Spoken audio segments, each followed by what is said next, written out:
And now I would like to turn it over to William Turner. Hello, everyone. My name is William Turner. I am the Curator of Education at the Museum of Florida History and the Florida History Day State Coordinator. I'm here to talk a little bit today about what Florida History Day is and how it ties very closely to libraries and media centers and how you can support teachers that are participating in this program. Uh, just a little bit of background about myself. I have worked with the National History Day program for the last several years as a coordinator in Orange County. And I was a classroom teacher for the past 17 years teaching history. So I've done Florida History Day from lots of different perspectives. So that's kind of what I want to talk about today is what it is, why I found it valuable as a teacher, why your teachers will, I think, find it valuable, and what the process is for the History Day project. So go ahead.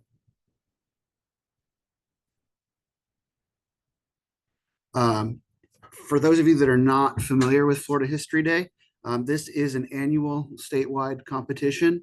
The idea is that students research topics that interest them. Students in grades 6 through 12 are eligible for participation.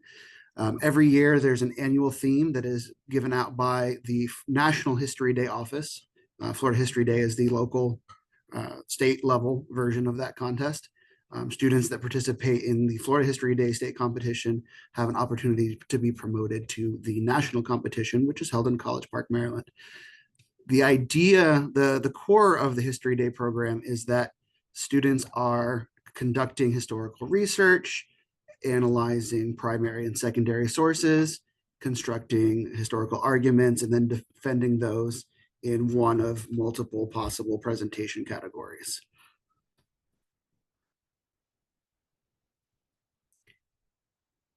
One of the biggest things that I've seen in working with History Day is there's obviously lots of questions from teachers, administrators, all that kind of stuff, asking, why are we doing this program? What's the purpose of the program? Why should we make time for this program in our already extremely overloaded schedule? So I just wanted to take a few minutes to talk a little bit about kind of the benefits that I've seen from History Day. First and foremost, a lot of students, when they do History Day for the first time, they haven't done a lot of historical research. So I think I find it to be a really good opportunity to teach key research and critical thinking skills. It's a great opportunity for the enrichment of students, especially students in like advanced or gifted programs, which are there, you don't see a lot, at least as much as you would see in elementary school for the gifted programs.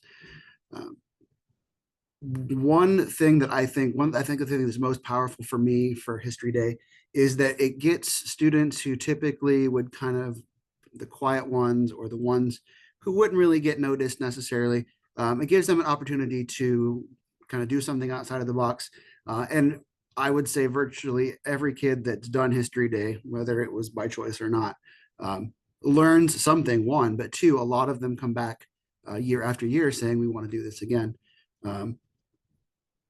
I have had students who had no interest in history, never talked in class.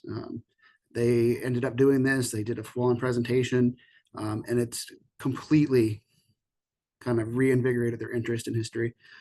But it's really good opportunity for students to work with like analyzing bias and credibility, assessing credibility. It's something that really ties easily into already existing social studies curriculum. And it's a really flexible format. There's a number of different approaches you can use in order to implement this sort of program. So, go ahead.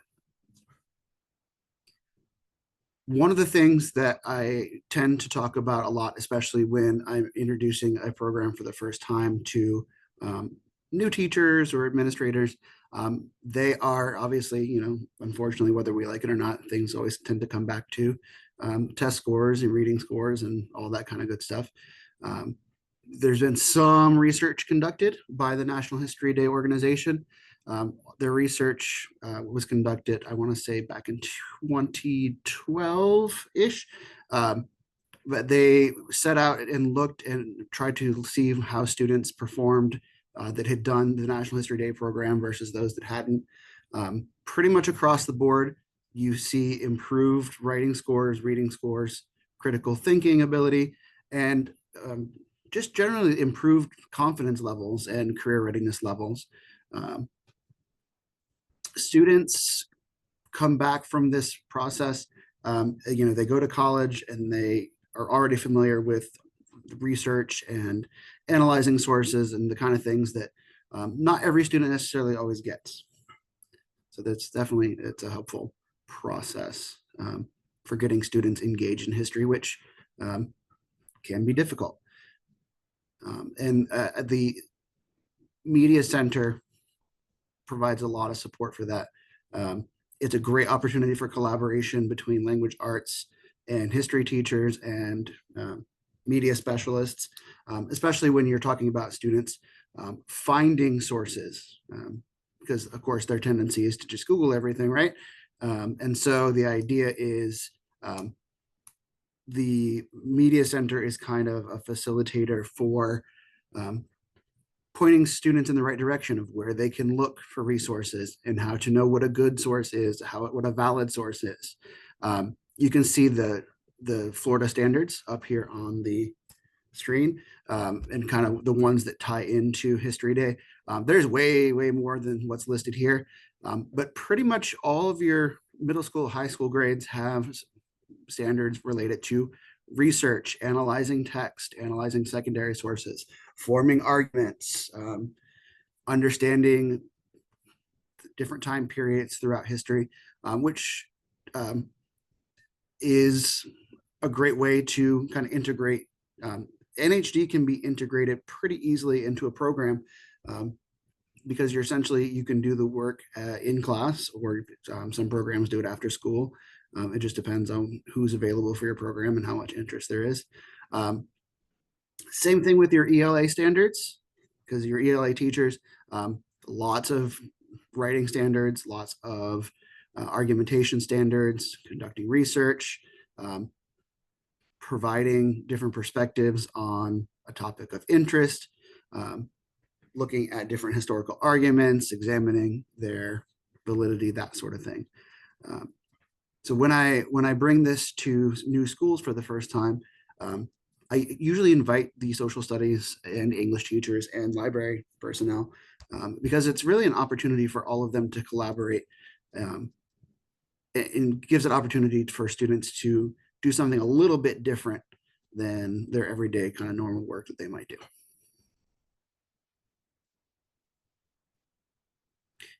This year's theme for the America's 250th anniversary, the annual theme for this year's National History Day is Revolution, Reaction, and Reform in History. Every year, the national office sets a pretty broad sort of theme to encourage students to be creative in the topics they choose, to choose things that interest them.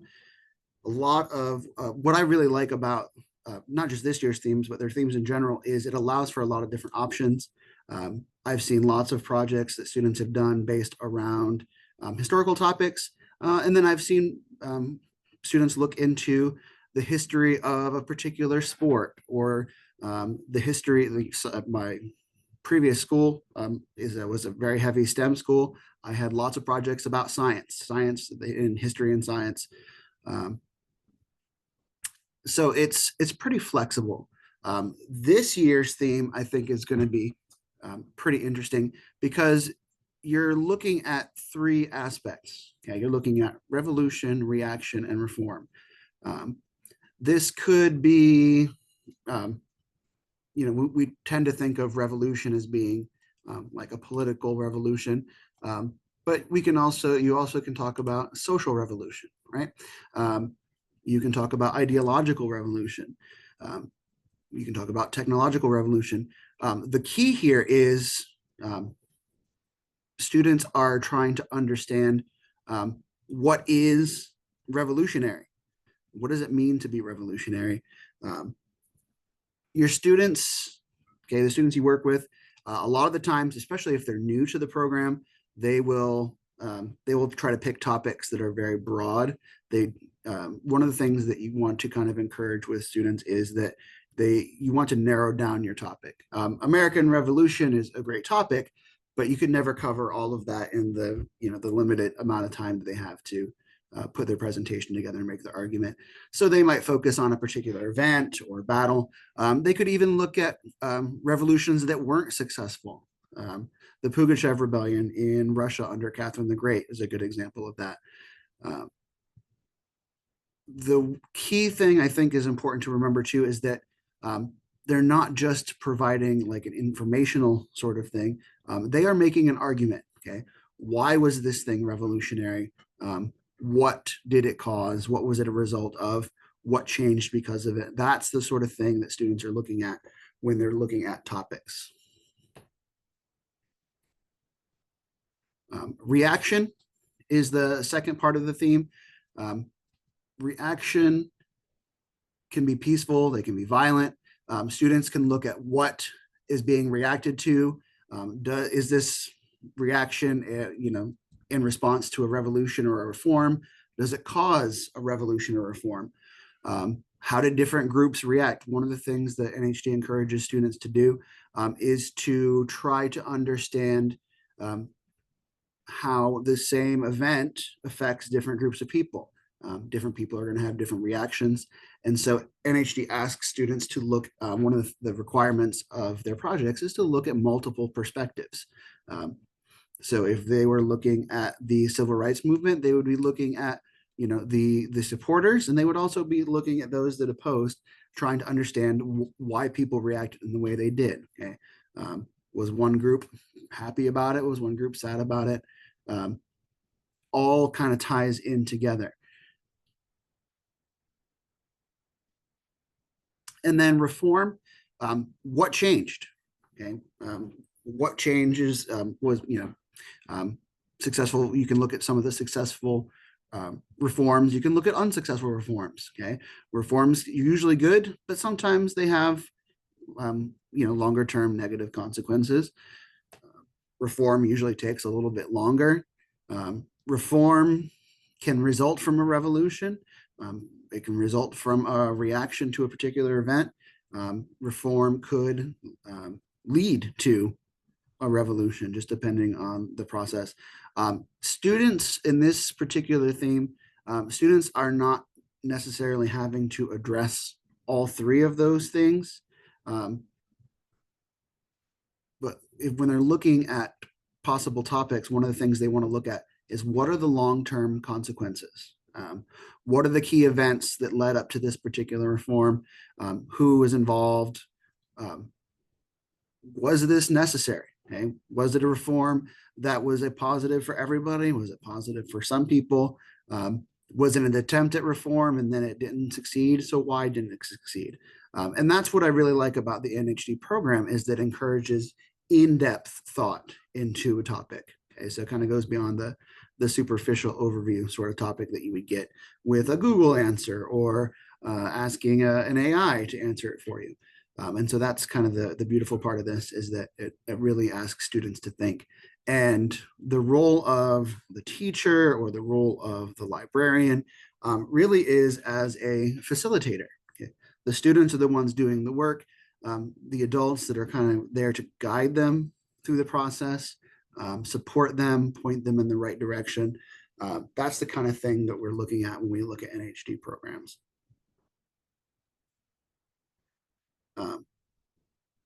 This year's theme is interesting because it does have all three aspects. Students don't have to necessarily have all three of those things. There's going to be, obviously, there's a lot of overlap between revolution, reaction, and reform. The biggest aspect of this process for students to remember is that whatever topic they pick, they have to be ready to defend how their topic connects to the annual theme. Okay, so how is this a revolution? How is this a reaction? How is this a reform? Why does this matter in history? NHD, the NHD website, which is linked here, and you'll get that as well when the presentation goes out.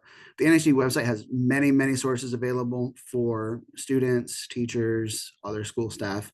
The theme book they put out every year is kind of a general overview of the theme for the year, gives kind of some suggested topics, places to start research. That sort of thing is really where that they can kind of start. And then, of course, we'll also later on, not to step on my co-presenter's toes, but we'll talk about some of the Florida specific resources that are available for students, not just for History Day, but just in general for students that are conducting research. And with that, I am going to turn it over to my co-presenter, Zoe. Thank you. So, hi everyone. My name is Zoe. I am the Florida Memory Content and Curriculum Coordinator here at the State Archives. And, as Will sort of suggested, I'm here to talk about the actual research process as it relates to Florida History Day, but a lot of this is, sort of open to any sort of area of student research. And so with that, we can go ahead and get started. So the Florida Department of Education uses Florida's Library Media Research Model, also known as the FINDS model. It's a tool for activating critical research skills through Florida's BEST standards. That's BEST. If you're not familiar, it stands for Benchmarks for Excellent Student Thinking. And it's again, sort of will open the presentation by talking about some of the different state standards that History Days falls in. The Department of Education developed this model to incorporate those different standards, those different benchmarks into the research process to make sure that students are sort of hitting these different benchmarks. There are 5 steps to the model. On the screen, you might notice there's a sort of cyclical graph going on here. This portion of the presentation is going to primarily focus on and investigate portions of the model, but we are going to briefly touch on the last 3 steps as well, just to make sure that, we're kind of orienting the whole discussion in this sort of ecosystem of research. I like using this model to frame these discussions because I think it helps break research into distinct parts, but it is important to remember that research is sort of cyclical and that you don't necessarily follow these sort of discretely in a circle as it's depicted here. But when working with sort of middle and high school students, this approach can be easier to digest. And then, of course, as kids go on and become more developed researchers, they might be able to start to understand like how you can break apart the research process and do different steps at different times, different steps at the same time. So that being said, I'm just going to sort of briefly run through for anyone who cannot see this slide. These 5 steps are focusing on the information needed. Can we go back for a second? Investigating the resources to search for answers, noting and evaluating facts, developing information into knowledge for a presentation, and self-evaluation of presentations and your search process. Now we can go on. Sorry, I was a little thrown for a second there. Despite promoting this model, I kind of mix up the steps sometimes. So we're going to start with focus on the information needed. As I mentioned, this and investigate are going to be the sort of 2 major things we talk about today. So step 1 in focusing on the information needed is sort of logically picking a topic, deciding what it is that you're going to do research on. So on the slide, I mentioned that there is a Florida memory topic list. We will get to that eventually. But to start, I like to promote the funnel method as a way of sort of getting started with History Day, because History Day does come in with a sort of built-in theme that students need to be connecting to. So on the screen, there's an inverted triangle. that starts with annual theme and then leads into an area of interest, into a broad topic, into a specific topic, into a research question, and you sort of funnel down. It's important to remember that students might come in at some other point of this. The funnel is just one way of approaching it, but it's perfectly reasonable for a student to have a subject that they're really passionate about and then maybe kind of need to figure out how to see that subject through the lens of the annual theme. That's all right. Ultimately, their topic, whatever they arrive at, needs to be narrow and specific. It needs to have historical significance. There ideally will be plenty of resources available for it, especially primary sources. If students are really struggling to find sources, then it might not be a broad enough topic. Again, it needs to be narrow and specific, but there is such thing as too narrow. It also needs to be clearly connected to the theme, and ideally, the student will actually be interested in what it is they're doing their research on. So on the next slide, we get a little more into research questions just briefly, that being the sort of last step of the funnel and the sort of thing that will guide the rest of the research process as they go. Research questions should focus on something that it needs to be open-ended. It cannot be a yes or no question. It needs to be something that's answerable, which means it really shouldn't be a what if question and it shouldn't presume an answer. What if questions are going to be great for, maybe your English class where you're practicing your historical fiction, but for History Day, they're not going to fit. On the next slide, another important step that the Department of Education promotes in this model is developing a research plan. This is where I think, libraries and media centers are really going to shine through as excellent resources. The research plan does not have to be complex, especially for, some of our younger students. As students become more proficient in research, they might start to stop documenting their plans and keep that all internally. But for younger grades, it is encouraged to try to write something down. And it's generally a good practice for all researchers because we want to avoid duplicating any of your own work later on. So the plan, though, for younger grades can be as simple as just a list of places to look and keywords, but it can also get a little more rigorous to include components like a timeline for the research process. On the next slide, and please, if you have any questions or if I'm going too fast, let me know. I tend to either move at the speed of light or way too slow. I don't really have an in-between. But please, speak up if I need to slow down. So research plans are something that I think, again, libraries are really good at, and librarians and media specialists are well equipped to help students with. And a lot of libraries, maybe even your library, have worksheets that are ready to go, sometimes available on their website, that can help students get through the process. These worksheets tend to include things like we talked about on the previous slide, a space for listing keywords or for students to brainstorm places that they should look for information, whether that's, different services that the library has access to or other libraries they could check out, local museums, historical societies, that sort of thing. These sheets might also teach students how to use the library catalog or how to search the internet more broadly through things like Boolean operators. And another important thing is oftentimes these sheets might have space for tracking citations. Even if it's not a full citation yet, just some sort of indication of where you went to find this and how to get back there.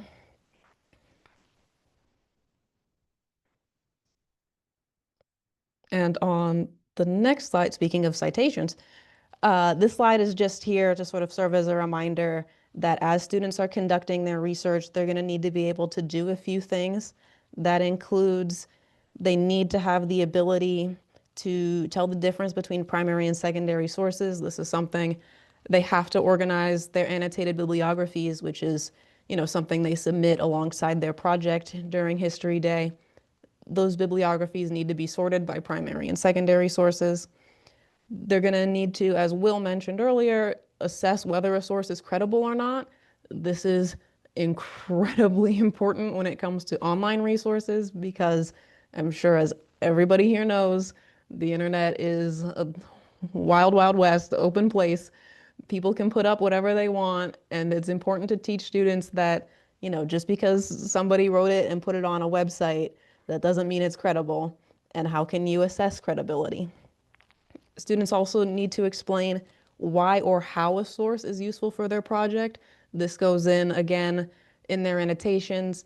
They might also discuss it in their process paper, which is, again, if you don't know a lot about the components of History Day, this is another thing students turn in with their final project that, as the name suggests, describes their process of creating all of their submission. And they also are going to need to either write or find a tool that will help them write citations. So on the next slide, we're going to sort of start to move away from the theoretical components of these different steps to talk about what's available through the Division of Library and Information Services. So on the slide, you can see there are some hyperlinks. One is going to lead you to a landing page for bibliographies that the division publishes. These are going to include published works held by the State Library and Archives. One is going to lead to, and those bibliographies are sorted by topic, as you might expect. One of these links is going to lead to a landing page for the Florida Electronic Library, and then one leads to Florida Memory. These are just some of the resources that you can access online. We, of course, invite you to visit the division's website to find more resources, including options for statewide resource sharing. And you are also, of course, always encouraged and welcome to reach out. There's a lot of people who work in the State Library and Archives who are ready and willing to help you with any questions you might have about resources that we have access to, that we can maybe point you towards if we don't have access to, and so on. But I'm here to talk to you about, because I'm here as a representative of Florida Memory, so I'm here to talk to you about that. So let's move on to Florida Memory. So as a brief overview, if you're not familiar with Florida Memory, here's why you should be. Or if you maybe have heard of us, but you don't know too much, the brief overview is that we are a digital outreach website that provides free access to select archival resources from the collections of the State Library and Archives of Florida. Our materials tend to focus on significant events and individuals in the state's history, but there is a lot within our collection. As you can see, or on the screen, you can see some numbers. There are more than 200,000 digitized photos and illustrations. We have more than 300,000 digitized records from the State Library and Archives collections. We also make available hundreds of maps dating from the 16th to 20th century.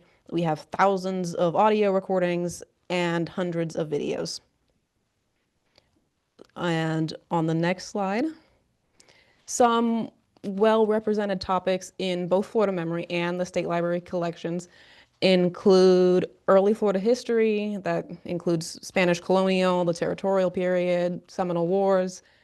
You might also find a lot of resources on the Civil War, World Wars I and II, women's history in Florida, and Black history in Florida.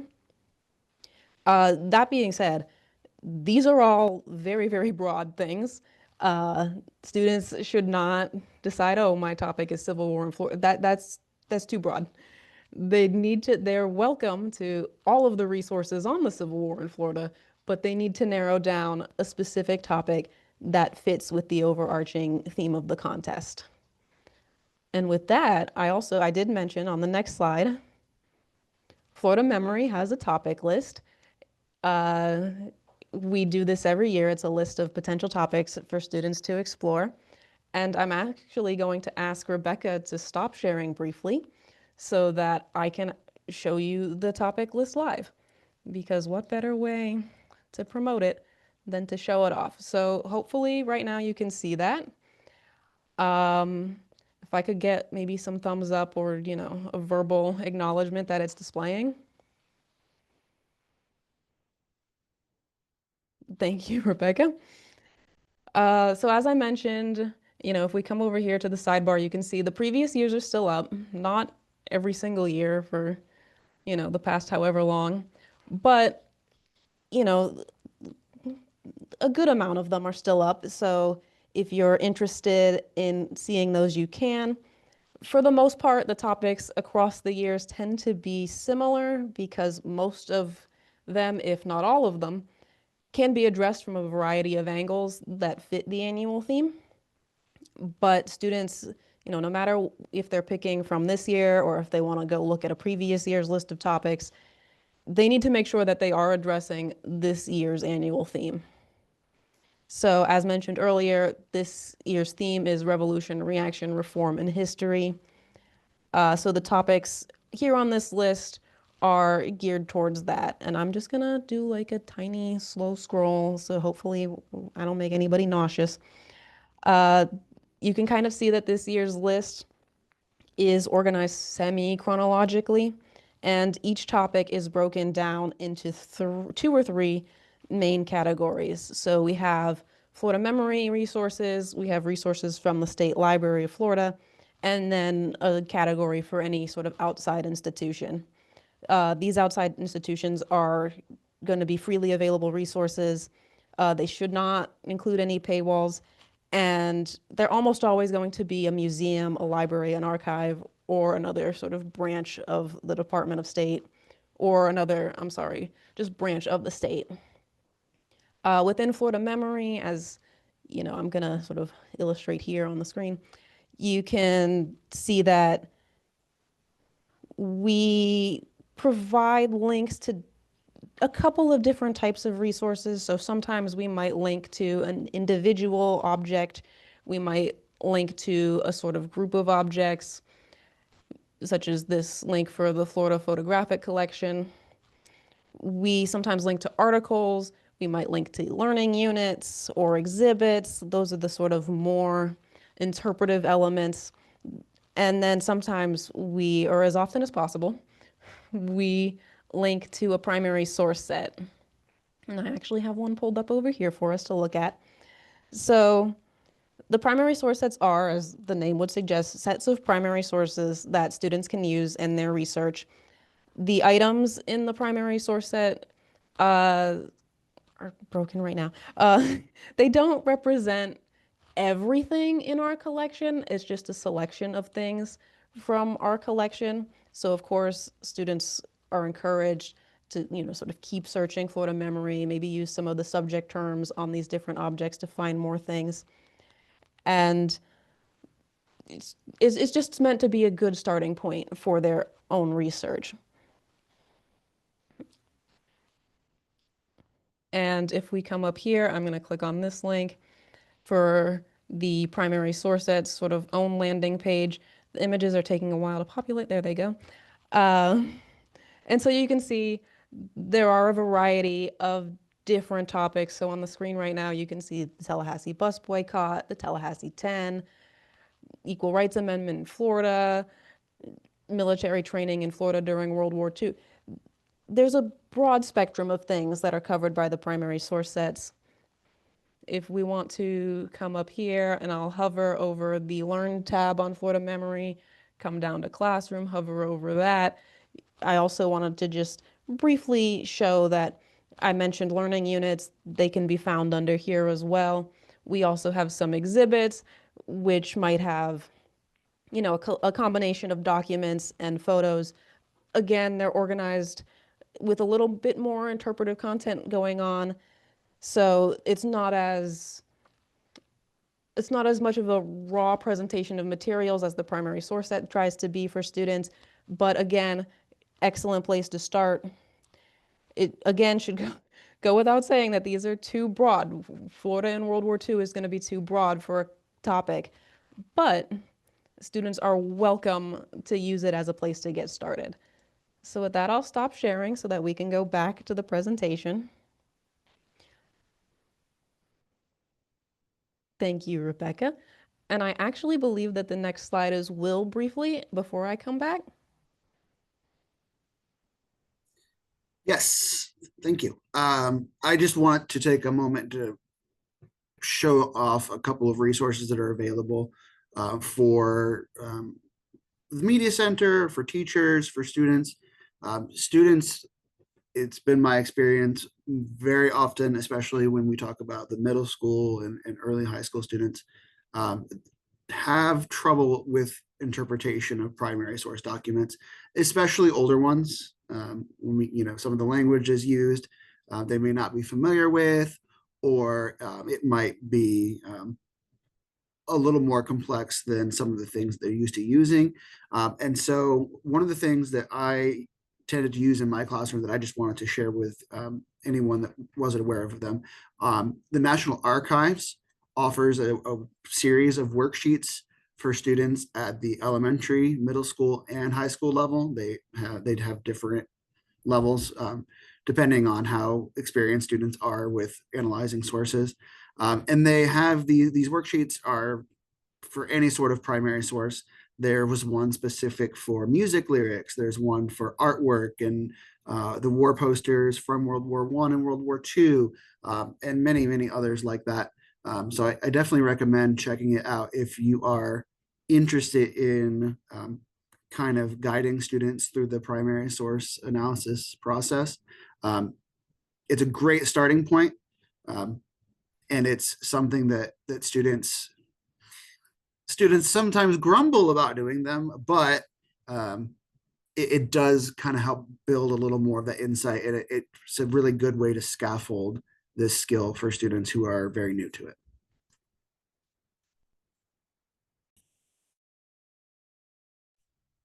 And then I am going to turn it back over to Zoe. Thank you.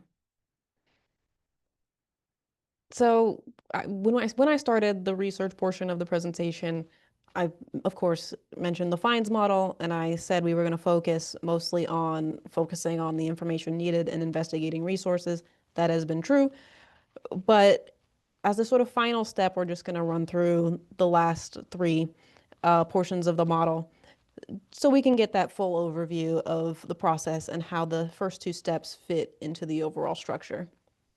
So students should ideally be taking notes throughout their research process to help keep track of what they're learning. This slide has some thoughts on different methods, whether that's Cornell notes, a rigorous system of note cards, the paragraph shrinking technique, mind mapping for maybe people who are a little more visual, and of course the age-old, the new, the sort of new debate between handwritten versus digital. Of course, you have people who champion handwriting notes. These are good for memory, but of course, digital is going to be easily searchable in ways that, maybe handwritten notes across however many different locations, I have that problem, is not going to be helpful for you or for students. On the next slide, we're going to sort of talk about the D in the FINDS model. That's developing a presentation. The presentation is the part that students submit.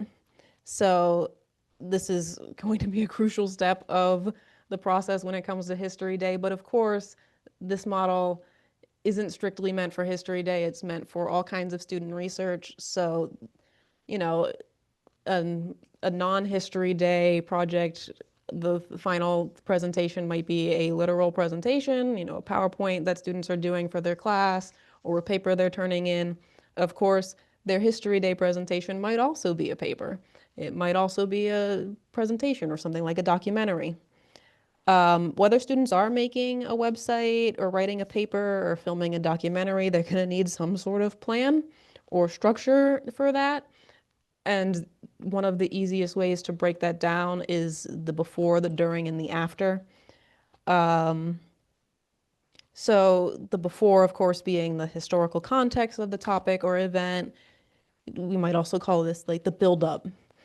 The during is going to be the topic or the thing that they are studying and that they are spending most of their project imparting as, something to learn about. and then the after, which is going to be the short-term effects, the long-term effects, and what that historical significance is. Like, why did you spend all this time telling me this?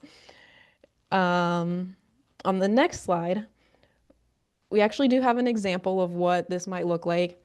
So on the screen, there's a little table broken down into before, during, and after with some bullet points walking us through Florida's role in the Cuban cigar industry and sort of more broadly the economic connections between the United States and Cuba via the cigar industry and sort of the eventual Cuban Revolution and how that all connects. So then on the next slide, we're going to talk again, just sort of very briefly about the last point in the FINES model, which is self-evaluation or self-evaluate. This slide contains a sort of list of just general questions students should be encouraged to ask as they look at their own projects.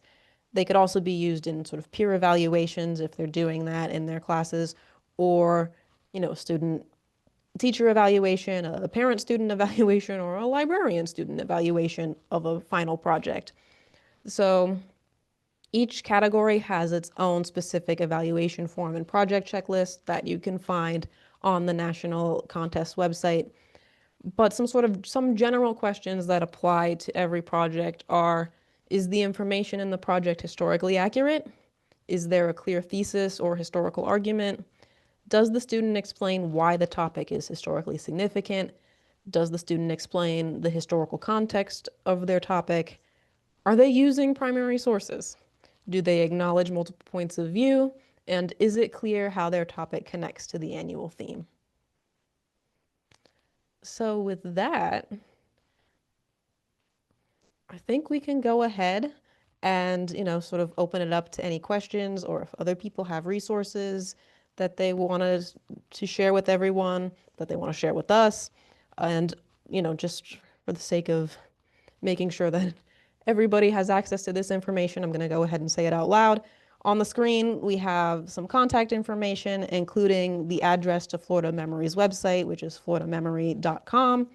The email address on the screen is archives@dos.com. That is the email address for the Archives Reference Desk, where you can find many helpful folks that, you know, are prepared to help you with any sort of research question you might have that our collections can speak to. The phone number is also for the State Archives Reference Desk. And again, out loud, that is 850-245-6719.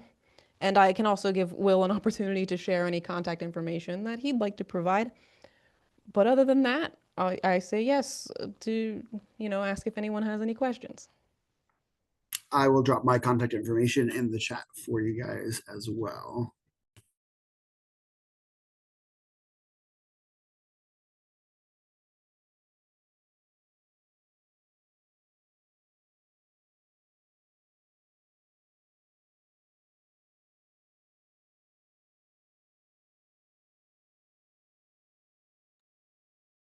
And if anyone has any questions, we'd love to hear from you, or if you'd like to type any questions in the chat log, we can read those out.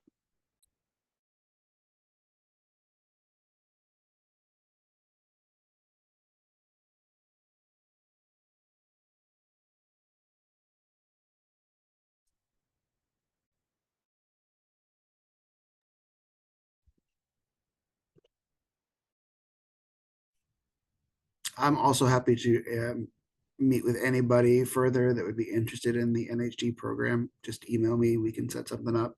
If you have teachers that are interested, anything like that, please reach out.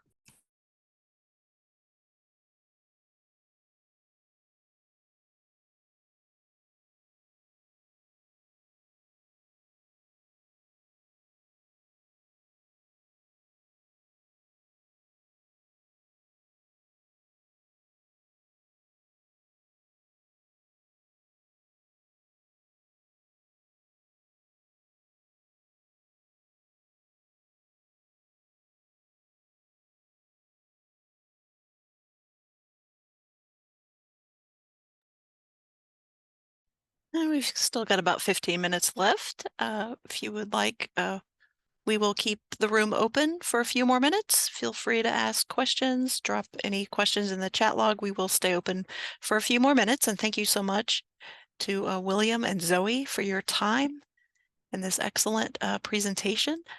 If you would, please take a moment to complete the follow-up survey that was dropped in the chat, and that will also be sent in the follow-up email very soon. Thank you so much. Looks like we have a question. Thank you. Are there any samples of Florida history presentations done by students? So you can look at the previous winners for the Florida competition here. It's floridahistoryday.com. There are also, outside of just Florida History Day, the NHG website has sample projects in every category. And that goes along with their paperwork as well.